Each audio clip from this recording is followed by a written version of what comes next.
ყოველთვის უღელა მაინც საოცარი განცდა აქვს ძალიან ძნელია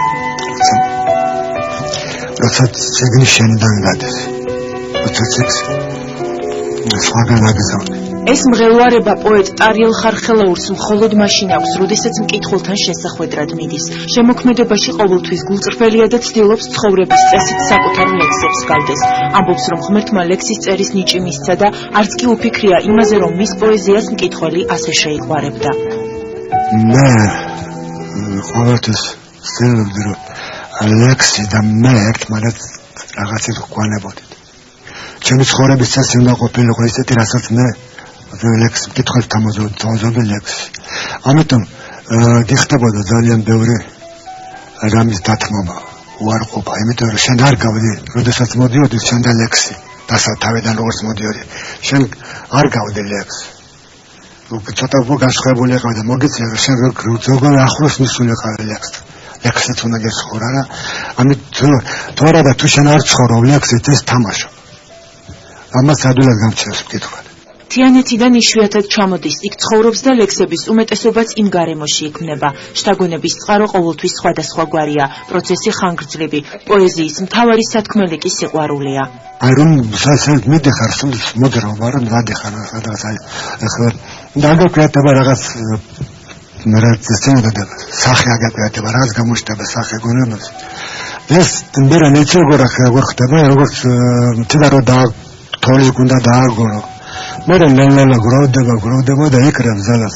აი ეს ერთი სტრიქონი.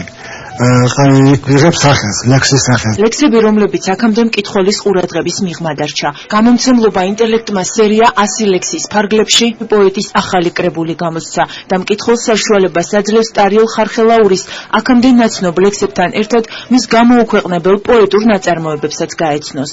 ძალიან საინტერესო კრებულია, იმიტომ რომ ჩვენ ხო ვცდილობთ რომ სერიით მთელი ქართული ლიტერატურა თანამედროვე წარმოვადგინოთ, ხო? და ამით არის საინტერესო სხვადასხვა მიმართულებებს, მაგალითად ქალბატონ ეთეროთა თარაიძე ქონდა ლაზური პოეზია გვაქვს ასე შემდეგ. ამ ხრივ რა თქმა უნდა ძალიან საინტერესოა ეს კრებული, იმიტომ რომ სულ სხვანაირ პოეზიას წაიკითხავს მკითხველი, ვინც ჯერ კიდევ არ იცის ტარიელის ლექსები. როგორც უკვე ტრადიციად იქცა, ყოველთვის მას მეუღლე უდგას ხოლმე მხარში და ამჯერადაც მისი მეუღლე, ქალბატონი მარინა არის კრებულის შემდგენელი და წინასიტყვაობის ავტორი გახლავთ ბატონი როსტომ ჩხეიძე. მე ვფიქრობ, რომ მართლა საინტერესო გამოცემაა. ეცადე უბრალოდ განაცხენებული ლექსებისთვის თანატბოს პარეს. ეს შევიტანე ეს ლექსები, რომელიც მკითხველის ყურადღების მიღმა დარჩა. ხო ზოგს ბედი დახვა ისეთი, რომ მალე მიიღო მკითხველმა და გაიცნობიერა. და ზოგი მართლა უსამართლოდ დაადგინა, უკან დაეცაგრა. ამ ლექსებს მივეცეთ თავის წარმოჩენის უფლება. ახლა ახლა რამდენად გამიმართლებენ. როგორც ავტორი ამბობს, პოეზიის ხარისხი წიგნების სიმრავლით არასოდეს განისაზღვრება, ამიტომ მის შემოქმედებაშიც ახალი გამოცემები იშვიათად გამოდის. ეს კი ახლა სწორედ ის შემთხვევაა, როდესაც ტარიელ ხარხელაურის პოეზიის მოყვარულ მკითხველს წინ კიდევ ერთი საინტერესო საკითხავი ელის.